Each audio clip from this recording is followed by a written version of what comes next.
Okay, cool. Audio is rolling. Camera is rolling. We're gonna do a little snap here. So we all know Good Mythical Morning, right? The 2012 YouTube series hosted by internet comedians and local Beanstalk residents Rhett McLaughlin and Link Neal, in which the two, surrounded by their crew, attempt the unthinkable. I mean, we've all had a laugh as the two attempt to touch, taste, and chew anything that they can think of. I used to be a big fan of the duo in middle school. I felt like they were really finding their footing as I grew up. However, when high school rolled around, I stopped watching their content as much. It was nothing against them. It just felt like I had seen all that Rhett and Link had to offer. At least to my prepubescent eyes, they were stagnating. After all, you can only watch Nerd vs. Geek so many times before it just starts feeling like noise.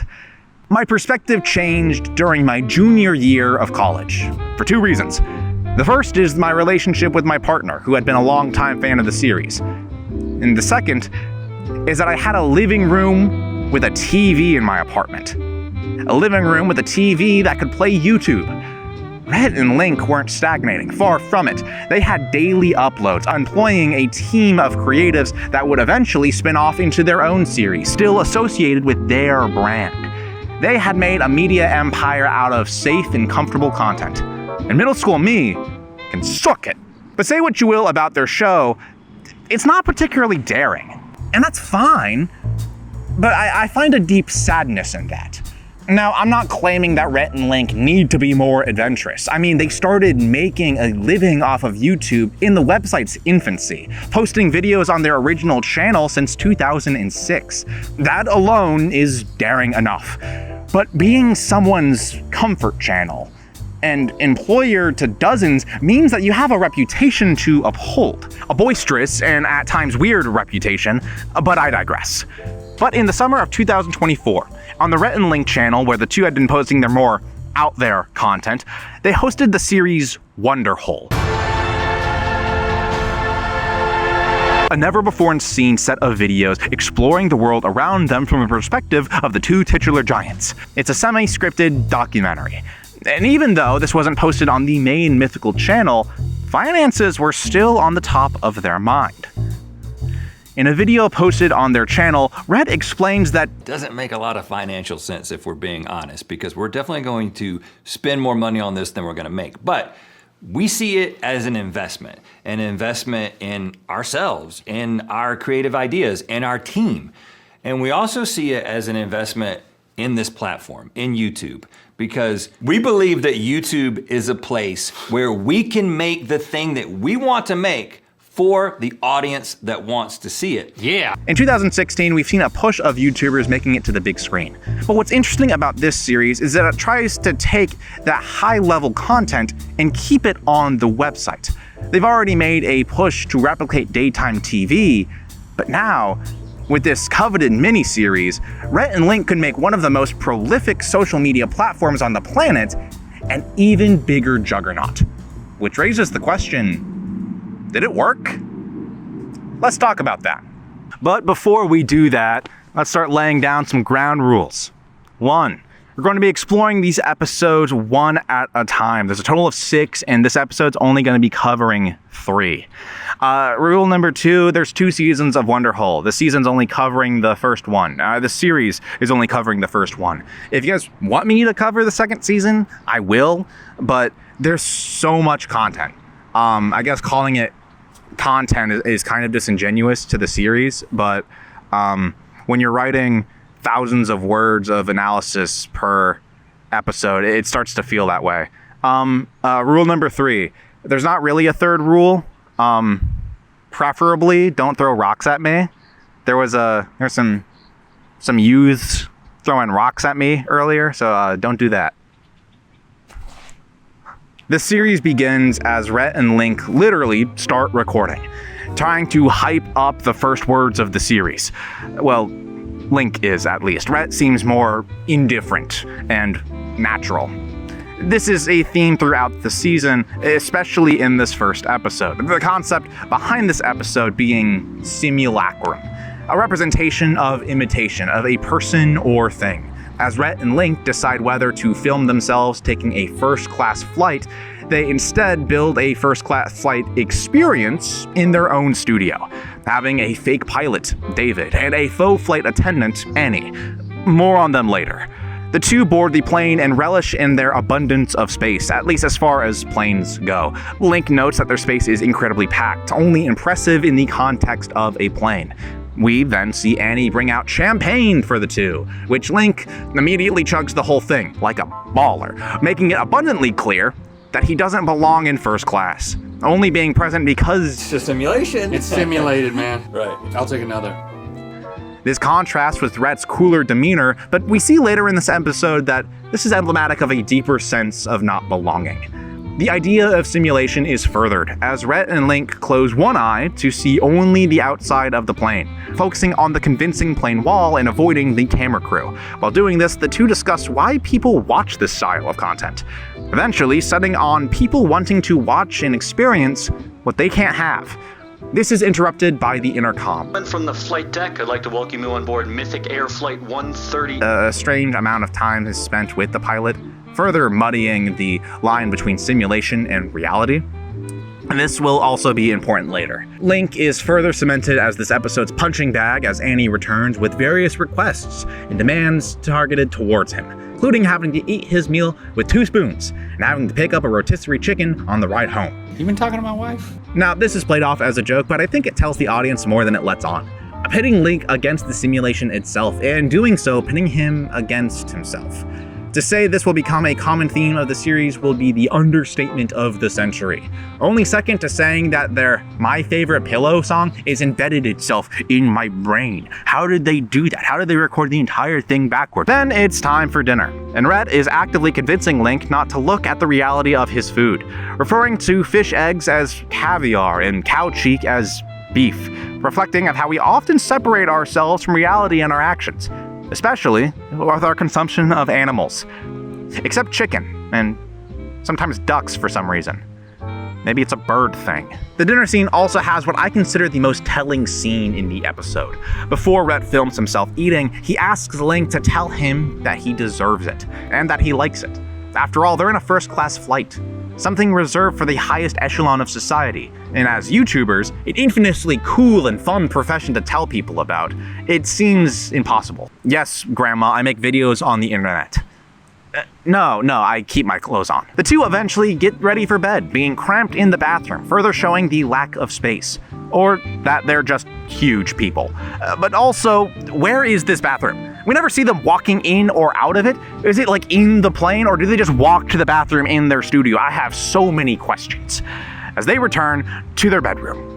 More jokes about how their height and is making things uncomfortable, and slapstick humor about being tall, and then the rest decided to watch trashy TV. Which has... Howie Mandel, what are you doing here? But before Howie could collect his appearance fee, the programming is stopped as the pilot reports that they're about to crash land. And after exchanging some choice words...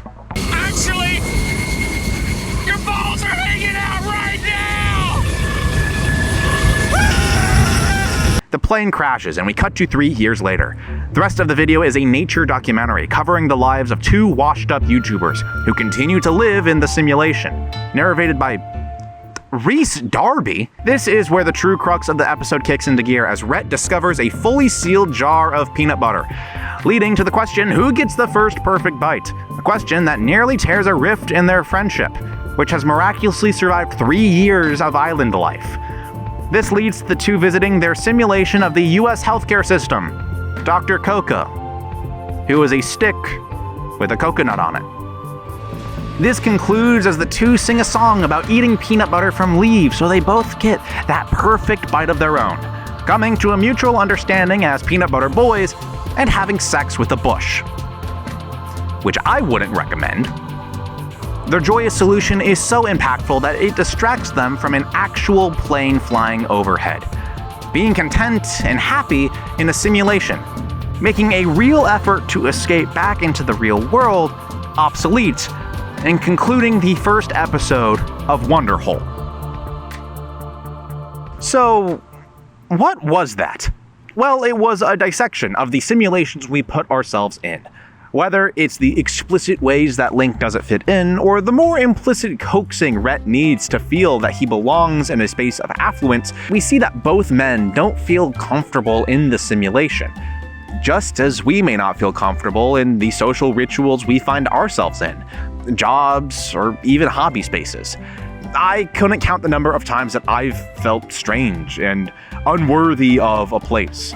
We are always wearing masks, all the time in different scenarios. This video is a reflection of that, not just putting the mask on themselves, but anticipating putting the masks as an experiment.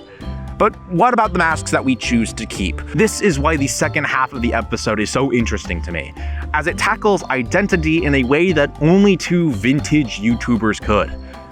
God, calling YouTubers vintage makes me want to throw up.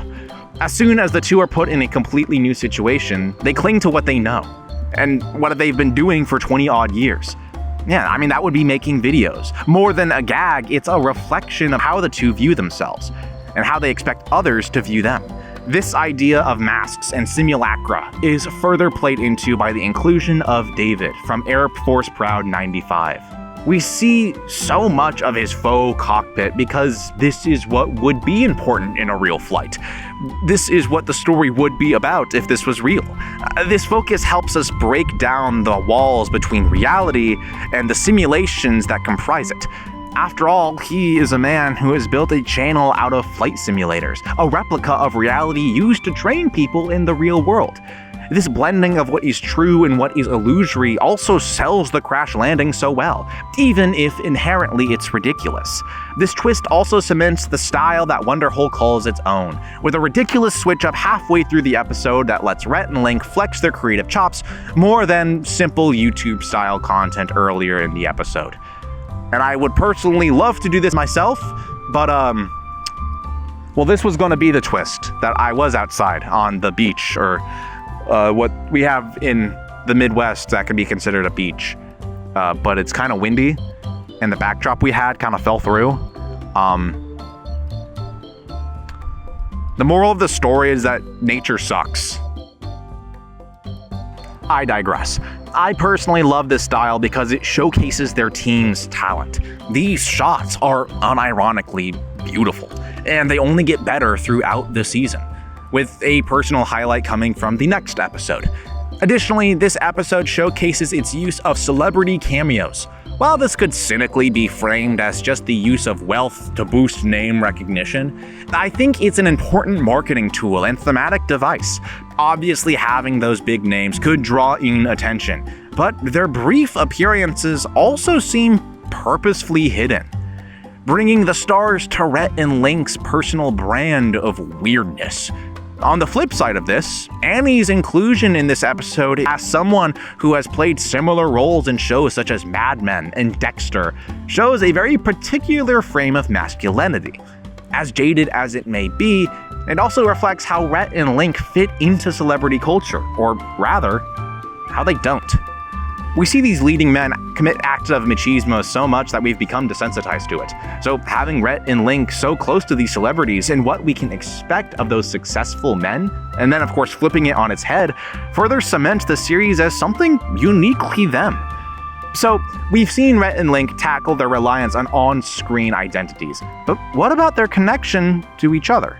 After all, their creative projects have always been linked to one another. Well, this thought process takes us to... it takes us to episode 2, but there's going to be like a title card, and it's going to be like a Midwest emo thing. It's going to be really cool. All right. Who do they think I am? Some sort of liability? No! No! No! No! I'm not a liability! I am a beautiful creature, and I love it! I love it! That's right. I have a laptop now.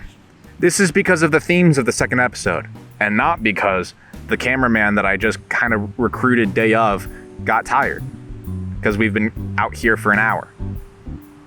That's not it at all. Episode 2 dives into the future, more specifically, a time capsule. And from the beginning, the idea of this being a journey is evident, as Rhett and Link count the 100,000 paces to place the box in a remote cavern. Then, the episode gives us some more context on the purpose of the time capsule, showing Rhett and Link discussing it and how long they should wait before opening it. This brings us to Rhett's theory of longevity escape velocity, the idea that things will be able to become effectively immortal, that aging will be optional, and that people will be able to live forever. This episode wastes no time in asserting Rhett as the more confident of the duo. And I believe there's a point to this, as he's often framed as the people's champion in their mythical videos. While researching this, I actually found a spreadsheet of all of the tabulated results of their mythical challenges, and it shows that most of the time, Rhett wins. Not only that, he often dominates the competition. But this is something to bring up later. Being the de facto ringleader of this operation, Rhett assures Link that they'll be able to live another 200 years. This is where this episode twist comes into play, as we cut to the year 2224, where Rhett learns that today is the day they uncover the time capsule. Also, it's water day or something, implying that the world's nearly out of fresh drinking water, and that everyone just drinks piss now.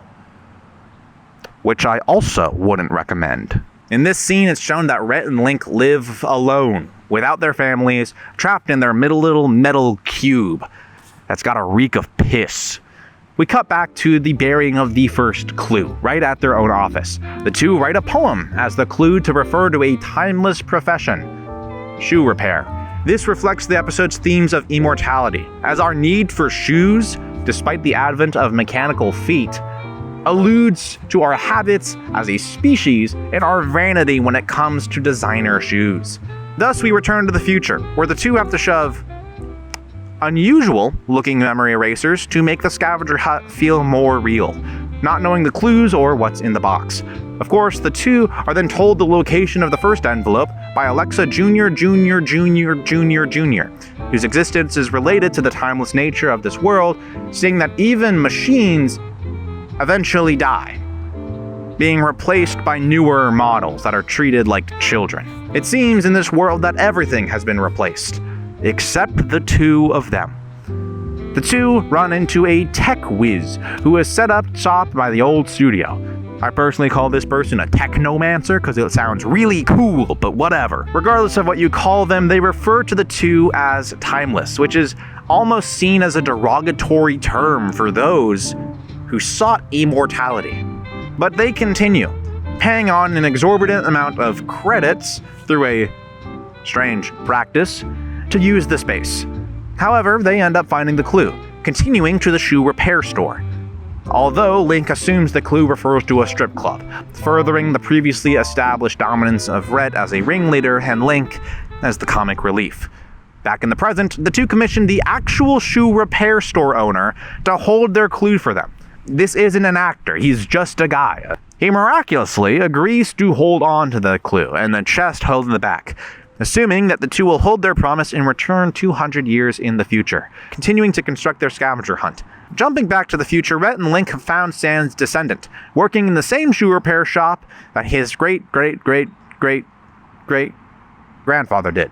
Holding on to the clue is part of a prophecy that the family kept, which leads to a joke about Link being short, when he isn't. Rhett is just very, very, very tall. Yada, yada, yada. Now they have to eat a Carolina Reaper to pursue the next challenge. This setup is immediately diffused, as they can mute their taste buds, because it's the future. The presence of the scene doesn't come from the arbitrary challenge, but the realization that they're doing this alone, without their family, which them in the past referred to as living in the future with them, furthering their solitude. They decipher the next clue, being north of the Sonic Burger in the mountains. Cutting to the present, they lay their silver play button as the direction the two need to go. Rhett, of course, being ever so mindful, is concerned that they're going to think that the triangle points 3 ways. Link assures them that this won't happen. Spoiler alert, it happens. It's the play button, and it's pointing that way, so we should go that way. Yeah, but it's also pointed that way and that way, so we need to go all the ways. Yes, the two begin to argue about the direction of the play button. As the argument unfolds, we see why they're really arguing. It's not about which direction the play button goes, but rather about their relationship. We see Link break down, getting all of his pent-up emotions off of his chest, scolding Rhett for being so headstrong and for dragging him into living forever without their family or other friends, leaving them stranded in the middle of the desert. Where nothing ever changes, including you. However, this is cut short as Link just falls and dies. Yeah, having a 200-year-old body and bones doesn't make you the most durable. In his final act, Link tells Rhett to continue on, keeping his memory chip as part of him, effectively becoming one in one last gambit. The plan seemingly fails, as Rhett just leaves Link stranded in the middle of the desert, not having enough energy for a proper burial.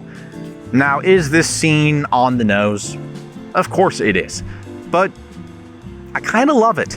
This episode genuinely surprised me, especially with its pacing in this next segment. The episode cuts between the present and the future, showing the two in the present joking around and having a fun time as friends.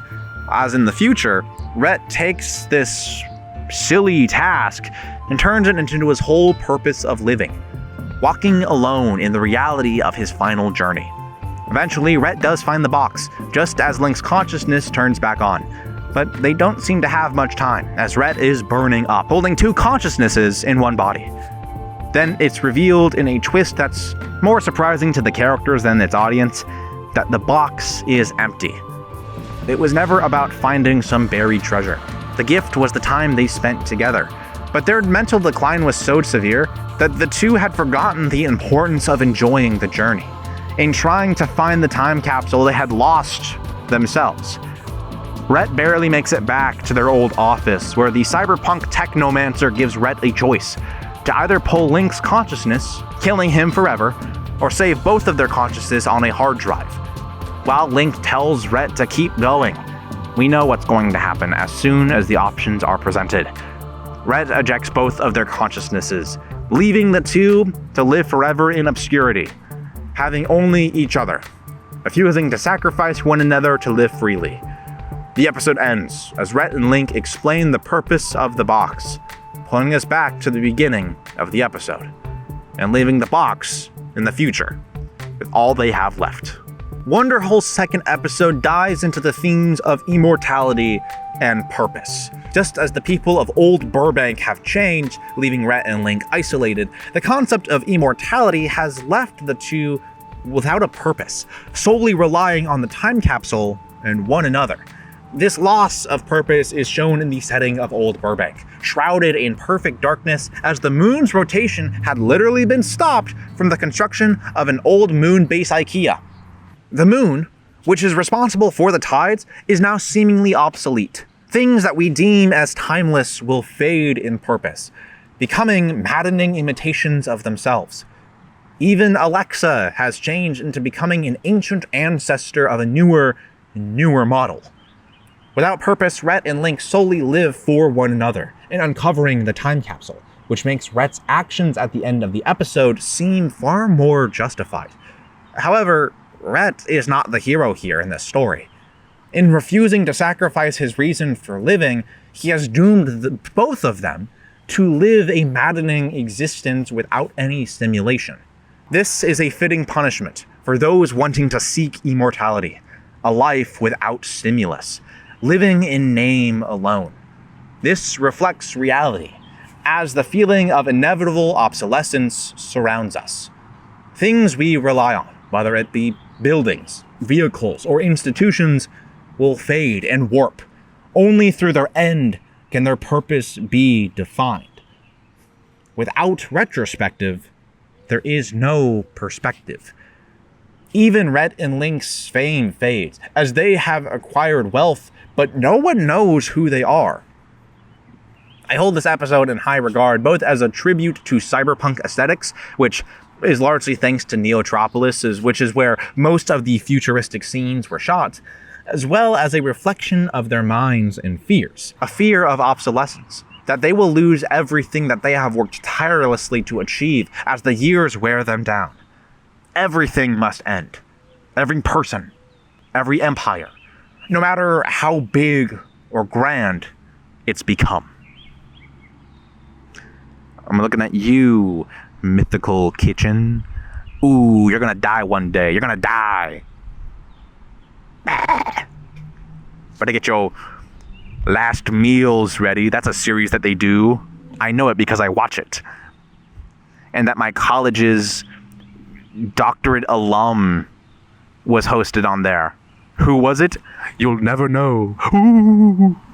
Ooh. Now we go from my arguably favorite episode of Wonderhole to very likely my least favorite. Episode 3, where Rhett and Link drank a cloud. It's not a bad concept. It's just, I don't know, it's still good.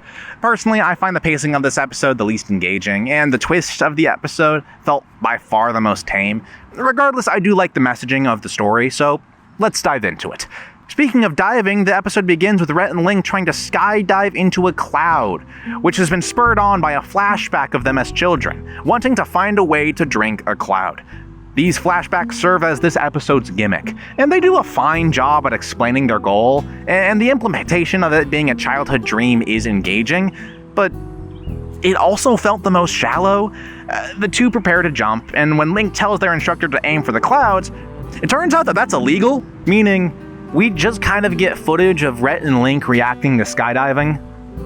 Well, okay, we get footage of Rhett reacting to skydiving. Link just kind of looks bummed out that he can't drink a cloud immediately, despite the fact that he's hurtling towards the Earth. However, this doesn't stop their quest to try to drink a cloud, as they form a second plan: fog. Discerning that fog is effectively just a cloud that you can walk through, so the two have to find a cloud to drink up.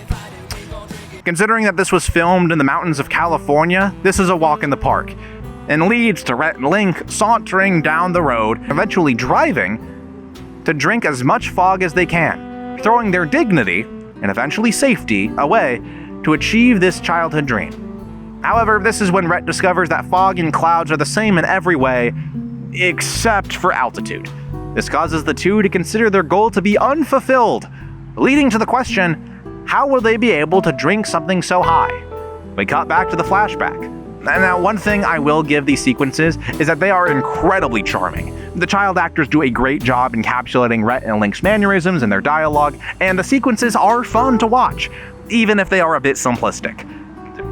Oh, also, they want to use a big straw, which is the first thing I would have thought of as a child, but whatever. I don't have a degree in engineering. Indeed, this leads them to make the Cloud Bong 9000, which is sure to draw the ire of audiences, investors, and passerbys alike. And this seems to be the solution.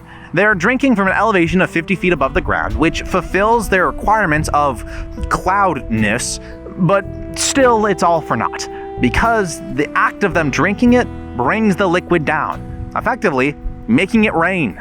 With this realization, it seems that Rhett and Link have given up on this impossible task, with a low of lows and a sorrowful soundtrack to boot. We see one last flashback of the boys, in which they basically admit that they're just kids, and that they don't need to know everything, that this world is asking too much of them. But they can do hard things, and by sticking together, they can achieve the impossible. This leads to the last sequence of the episode, where Rhett and Link ascend the Pacific Park Ferris wheel, using kind of like space helmets. What's the word? Astronaut helmets, I think that's the term. That's like filled with vapor that they just kind of put in. They cheat. They don't drink, it's not a real cloud. They made the cloud. You can't drink a cloud that you make. That's just like pouring yourself a glass of water and saying that like you drank a river. I'm not the only one that's upset by this, okay? I would assume. He's pissed. I would assume the mic picked that up. There's a lot of people driving around here. While I was generally let down by this episode, there's a lot to dive in here, namely with the constant moving of the goalpost of what's considered drinking a cloud. A fairly vague childhood dream that was never fully realized. This ties into themes of imposterdom, of when we complete a task, we deem it smaller than it actually is. As a recent college graduate, this is a theme I relate to immensely. What I once thought would be impossible for me I did with relative ease. Looking back on it, not to say that I didn't struggle, of course I did, everyone in college does, but after accomplishing it, it seems like such a smaller deal. However, what ties this episode together is the idea of sticking together. That it isn't about fulfilling the perfect goal, but doing so with the right people. This is why them fulfilling drinking a cloud the way they do, by the most unconventional way possible, but in a way that they're doing it together, important. Additionally, the unconventional method of drinking the cloud also ties into the idea that innovative ideas create satisfying results. That it's not about completing some task, but by doing it in a way that only you could. The idea of childhood also comes back again and again, because this is when we've achieved the least, when every accomplishment seems Herculean. We all have had dreams as children, dreams that likely, one way or another, we let go. And if you haven't, good for you. This episode ties in the idea that these dreams are okay to leave behind, as long as you don't leave yourself behind, or those who matter to you. But seriously though, if you achieved all of your childhood dreams, come on, what are you doing? What kind of like bland ass childhood dreams did you have? Oh, I had a dream that I'll pay taxes one day. Okay, fine. Like astronauts achieve their dream, you know what I mean? If someone wanted to be an astronaut, and like, If you wanted to be an astronaut and then they actually became and you became one, off. oh. I hate astronauts on this channel. We fucking hate them, bro. We hate them. We're gonna banish them to the moon. They love it so much. Why don't they stay there? Yeah. What if like an astronaut was lactose intolerant? You couldn't eat the moon then. You have to be on it. Ooh, so it's gonna be you.